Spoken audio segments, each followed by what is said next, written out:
All right, we are recording. We are live here. The next installment of Mr. Messner's Math Speaker Series. With me, a very dear friend. The last line of defense between between us and them. We played soccer together. I was a goalie. He was the sweeper. He's a great tennis player, and we fought some very long, intense ping pong matches against each other. I usually lost. But with me is Steve Dionne. Steve, say hi to everybody. Where are you video chatting us? Morning. Hi, everybody. I'm in my sequestered house in Denver, Colorado. Denver, Colorado. How is Denver doing right now with everything? It's been really great. It's still beautiful outside, but that just means we can go into the yard. Yeah. Yeah. All right. Well, Steve, tell me, where do you work? What do you do? What's your profession? So I have worked for the Caterpillar Tractor Company for the last 15 years. And what is your, current role right now? So right now I'm in a business-to-business environment with Caterpillar and our dealers. So Caterpillar sells all of our products through locally owned family dealerships. My job is to give those dealerships tools to more easily do business with Caterpillar. This includes a number of IT platforms, but it also includes a big chunk of our data and analytics teams. So the team that looks to find actionable data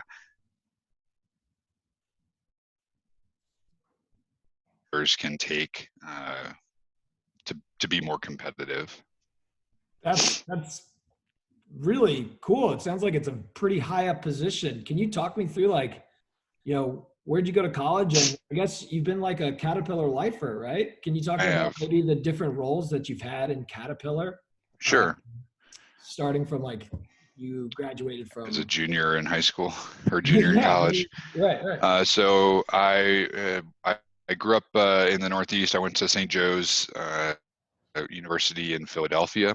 The summer between my junior and senior year of college, I had applied for a job down in Miami working for Caterpillar. So I moved to Miami for a summer.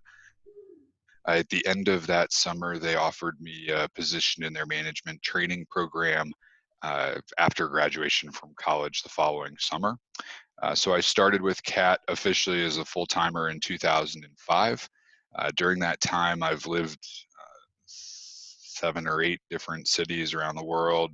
I predominantly came up through the sales organization, so working closely with those previously mentioned CAT dealers to call on customers. I started out in Colorado as a sales rep before moving down to Texas. So I spent 4 years living in Dallas. I forgot we were Texas neighbors. Yeah, Dallas. So I ran that 35 corridor all the time, living over in the M streets up in Dallas. But I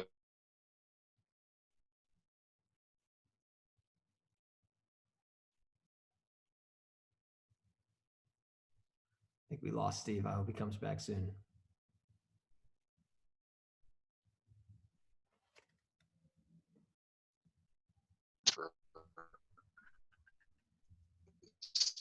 To Texas. Once I was done doing my management rotations, I got into this more dealer development, acting as more of an internal consultant, helping to analyze the business before taking on these new responsibilities. So you broke up right. Sorry, my internet was getting unstable, so say that again, Robbie. That's what we're doing. It's totally fine. So you cut out right when you got to Dallas, and you were in different sales roles, different kind of sales regions, and then that transitioned into your current role. Is that kind of what I understand? Yeah. That is correct. Yep. Perfect. Well, what kind of math? What does math look like at your job? All right. So math for me essentially equates to dashboards, data, Um, that's probably the extent of the math we use. I'd So say that, dashboards as in like a company produced like screens showing sales for your representatives and like how things are progressing kind of thing. yes, yeah. So you'll see with big companies like us, data is so dispersed in different files, systems, divisions across the business that we over the last couple of years have been trying to figure out how we can become better data miners. We're really good at mining stuff from the earth, but we're not very good at mining data from ourselves. And so we've really put this major focus on people that are better at pulling data have a lot more potential in our hierarchy right now. So it's more of like connecting and knowing how to draw conclusions that are correct out of huge robust systems of data. I'd say that's probably the way that I use it now. When I was in more of a sales role, you had to have a much stronger understanding of how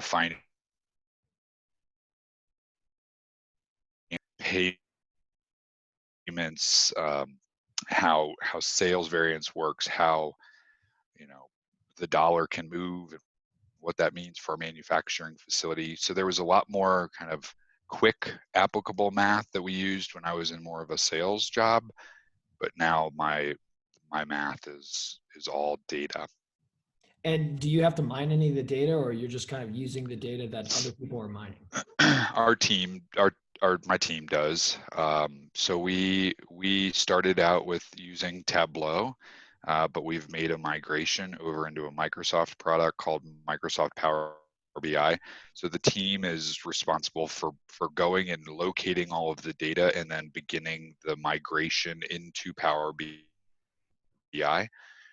This means that we write a lot of the equations for how the calculations will work, but they're they're not calculations that are anything more than a numerator and a denominator. Right. But it seems like you got a couple computer scientists working with you Oh yeah. who are kind of data mining experts. Oh, So if you guys are absolutely. going, if students are going into computer science, maybe look at a data mining track because it seems like it's extremely valuable these days. It is, and then we have, we give our, board and our big executive presentations, and some of the most sought after people in our company are the ones that know how to make Excel files dance and then make the Excel files something interesting to present. So it's not just about knowing how to get your equation correct in your cell. They have to be thinking about how am I going to frame the context of this data in a way that it can be easily presented and understood by anybody that picks up a slide deck, not just somebody that's receiving your presentation. Yeah, yeah. Data presentation seems to be just very, very big out there in the world. And did you? Where did you learn this stuff? Like, did you learn this in college, or was it just all on the job training? I, the most of it was on the job training. When I was coming through college, they had some IS and IT degrees and classes that we took. Um, but when I got into my full-time job was when I realized that some of my peers that were moving the quickest had extensive Excel knowledge. And so Kat's pretty good about supporting our personal development. I sat down with my boss and I said, I want my personal development this year to be focused highly on Microsoft Excel and the suite of Microsoft tools. And that was probably 12 years ago. And it's something that sticks with you. Once you know how those Excel file things work, you don't have to necessarily know how the sausage is made. You just know that it's delicious. We've heard from many, many people that I've interviewed, most of my people, that it's just like, you got to know how to use spreadsheets. You got to know how to analyze and then present data. It's really, it's great to hear another person say this. It just seems like it's really important. Yeah. Now, like, how did you know you were going to work for Caterpillar? What got you interested in Caterpillar? Like, how did you know that was going to be your career? A lot of my students are like, they think they know what they're doing, but then like landing in a company that you end up being there for forever. Like, how did that work out? All right. So I thought that I was headed to Wall Street. I What was your major in every college? I was an international marketing major, but I had done all those internships working at finance houses on Wall Street when I was coming up through college, and I think taking that boat ride across the river every day, day after day, broke me. It's gotten more expensive too, that boat ride. Yeah, I realized that I didn't want to spend an hour commuting minimum each way every day, um, and that I really wanted to get out and explore the world. I had an opportunity to do a study abroad program when I was in college. When I came back from that study abroad, I realized that the world was a lot bigger than just the tri-state New York, Connecticut, New Jersey area. I wanted to work for a company that was somebody I could look people in the eye, shake their hand, and be proud to say that I worked for.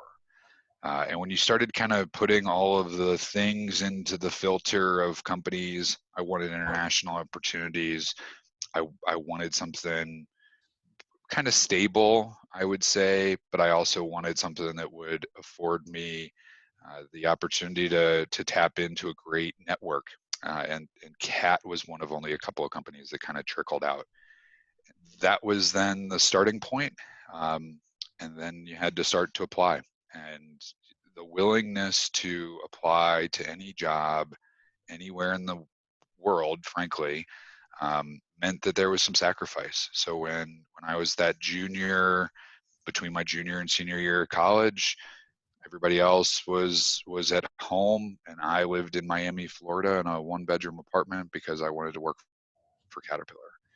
Um, I think a willingness to look at yourself, what you really want, what's going to make you happy, and then knowing that there's going to be some short-term sacrifices um, led me to where I'm at right now.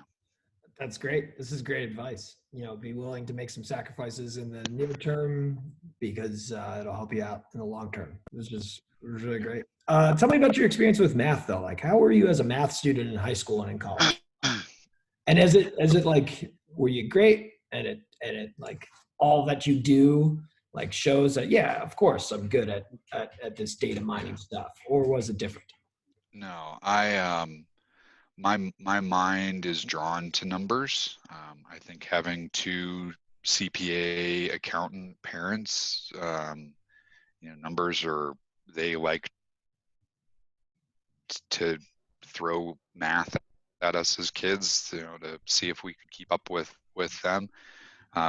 If I remember, driving along with Danny all the time, and my mom quizzing us on Pythagorean theorem, the sum of the square of the two sides is equal to the square of the hypotenuse. I mean, they would just they really wanted us to know math. I'd say that as I got older, though, my love of math, I like the tricks. I like the tricks of math. I don't like, I never used most of what I needed to do in high school, or frankly, even college. But the math tricks that you use every day, you got to know them. How to move percentages to fractions, how to quickly calculate what 10, 15, 20% of a number is. There's so many little tricks that if you can, so it's probably reflective maybe of who I am. I like the shortcuts and the tricks, and I would rather learn how to get there quickly and then again know how that sausage is made. This is really good to hear because you're not the first person who said that. Like you use mental math frequently. All Uh, the time. Maddie said this. I talked to a lawyer who said that, where it's just like people say, well, like I'm always going to have a calculator with me, but like you guys know that you're smart, you know how to use technology, and yet you still say like I use mental math and I'm doing like simple calculations, like finding 20% of something. Uh, so that's really cool to hear that. Yeah. So like students put down that calculator, start thinking about how numbers work with each other. Maybe that's good advice. Um, so so the more advanced math classes that you took, it's like you fell out of love with math a little bit, I and we did a lot of those. They offered a lot of those AP classes in high school, and so I took the AP classes because I felt like if I could do it in high school where I had to be sitting all day every day anyway, that I would save myself from having to do it in college where I wanted to focus on other things other than math. so you took AB or BC calculus. Do you remember? Who knows? But you probably did well in the exam, and then you didn't have to take it again in Yeah. college. And you would say, Yes. do that. Don't Oh take my gosh, that 14 was the best. They still do that? Is that what this is? They still do that. This is what I'm Best. trying to, part of these interviews, try to convince students to like take advantage of your opportunity because we have a test coming up, do well on the test, and don't retake classes, even though you're Yeah. college advisors. And this is another thing, colleges these days are telling you not to take your AP credits and to retake these classes in college. And I feel it's like a little bit of a racket. Uh, yeah, exactly. All right. Um, well, tell me, do you use any calculus in your job? No. Yeah, right. Just data analysis. I'm sure Work with a maybe number of engineers. So, obviously we employ 25, 30,000 engineers. They do. right. A lot of times my job is to take what they say and translate it for regular people consumption. So I have to have some general understanding of what their terminologies are that are coming out of the math that they do, but I don't sit down with a protractor. Neither do Is that I. a thing? They still use protractors? It is Or like, what's the thing that you put the pencil in and you spin it around? a compass. It's a compass. Compass. Oh yeah. You tried to think of that one. Yeah, I don't use compasses either. Well, Not nearly as much as they would think they make you think you will. right. Uh, well, you've given us a lot of good advice and a lot of personal experiences that my students can use. But if you could go back to your senior year and give yourself some advice, or just give any senior right now, they have their applications in, they have some acceptance letters in, they're worried about the next stage of their educational lives, their next stage of their lives, they're growing up. What advice would you give Oh, what advice would I give myself? Buy that Bitcoin stuff. That would have been nice. them? Invest early. I don't know. Invest early. Up, but it Yeah, went down. compounded interest. Compounded interest is a good lesson. It is a very good lesson. We're talking. That's one thing. Like the coronavirus, everybody's talking about exponential growth, but eventually you have a certain population that you can't grow more than your population. But in terms of money and compounding interest, yeah, things Yeah. will continue to compound. All right, so I'll circle back and I'll answer your question here in just a second. But we're in I've worked at the same company for 15 years, and I have intentions to continue to work here as long as I can. They announced publicly they made news announcements here recently that said that employees will not be receiving our merit salary increase. For me, that was a 5% increase of my base salary. It sounds like it's not a lot, but in 15 years, the power of that 5%, when you add another 5%, another 5%, another 5%, Yep. it ends up being a significant amount of money. I I think that that's important stuff to understand. Understand your paycheck. Understand where your taxes are going. Understand how you can use the vehicles of your paycheck to invest and save. And I think that we work so hard and then the dollars just go into your account and then you're on to the next one. I think it's really important to take the time to understand what you're doing and what you're earning and what you're worth. Now I'll kind of circle back because I would say that the advice that I would give is focus on today.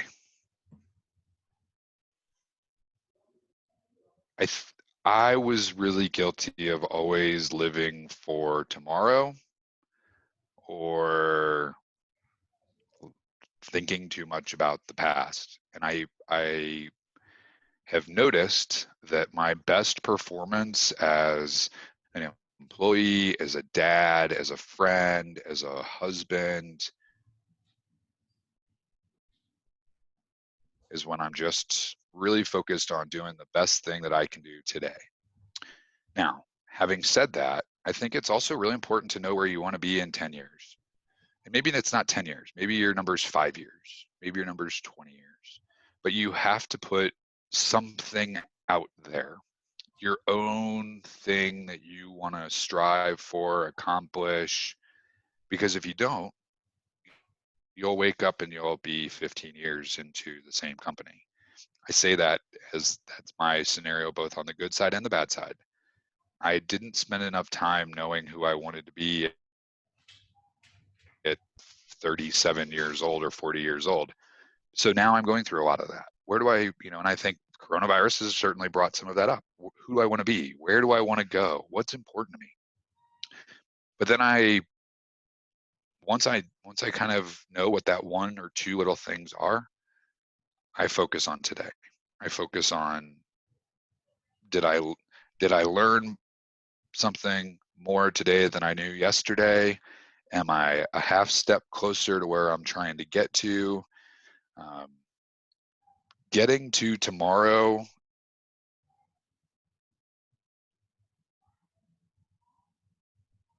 moot if you don't worry about today and what you're doing right now to get there.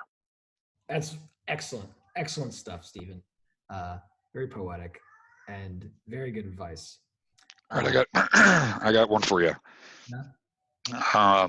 You got a text message a couple of days ago that had a math problem on it, and I wanted you to know the context of where that actually came from. So a number of our friends that have done these interviews with you were on playing cards a couple of nights and catching up via video chat. We got to talking about math and doing these interviews. And I said, I really hope that Robbie asked me what my favorite math problem is, because my favorite math problem is the birthday paradox. Great problem. It is Love that problem.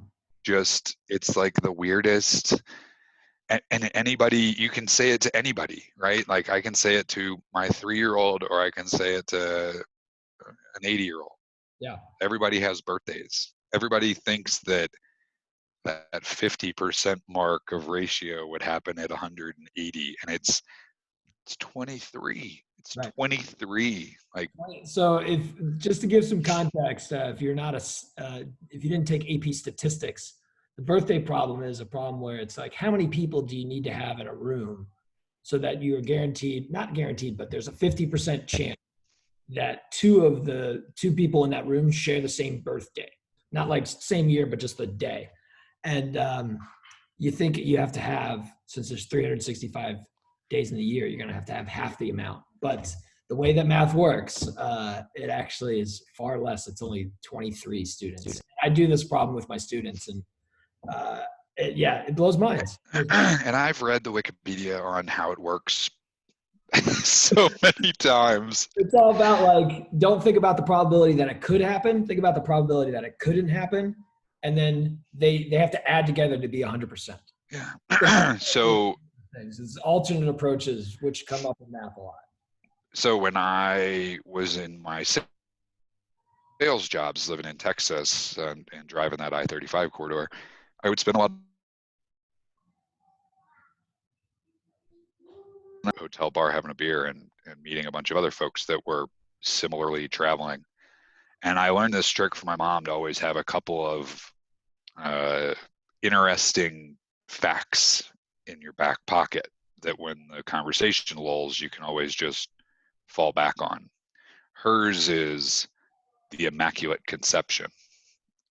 People have they have different understandings of what that. Yeah, Easter coming up. Yeah, means different things to different people. Birthday paradox. To me, it's the birthday paradox. It's, hey, how many people do you think would need to be in a room for two of them to have the same birthday at a 50% chance? And then it turns into conversation. Opening doors. What's behind door number one? Yeah. Well, I could give you, it's I'll like offer you. Yeah, that's a great one too. You want to stay with your first one, or should you switch? What's that one called? That's the game show one. Right. I forgot what it's called. Let's make a deal. It's the let's make a deal paradox. Right. Yeah. All those cool things are cool. Yeah. I think math's awesome. I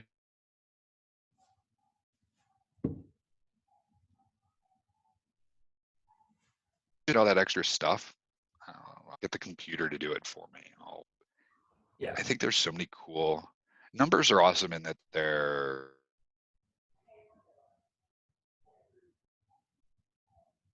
like, if it works, it works. If it doesn't work, it doesn't work. It's I think like you said, like a lot of the math classes you didn't use much, but what you probably could have used more, what a lot of people could use more, is data analysis, working with spreadsheets. Hopefully education is still lagging behind the real world, but hopefully education will start to see and maybe hear everybody in the professional world saying, like, you need to know how to analyze data. There needs to be more kind of Excel. Excel is probably 25, 30 years old, I would guess, like as a program. Yeah. And you probably would have guessed 15 years ago that it would have gone, would have progressed more than it has. No. Excel is not going anywhere. No, it's not going anywhere. It's not going anywhere. Very important to be able to use. Yeah. Yeah.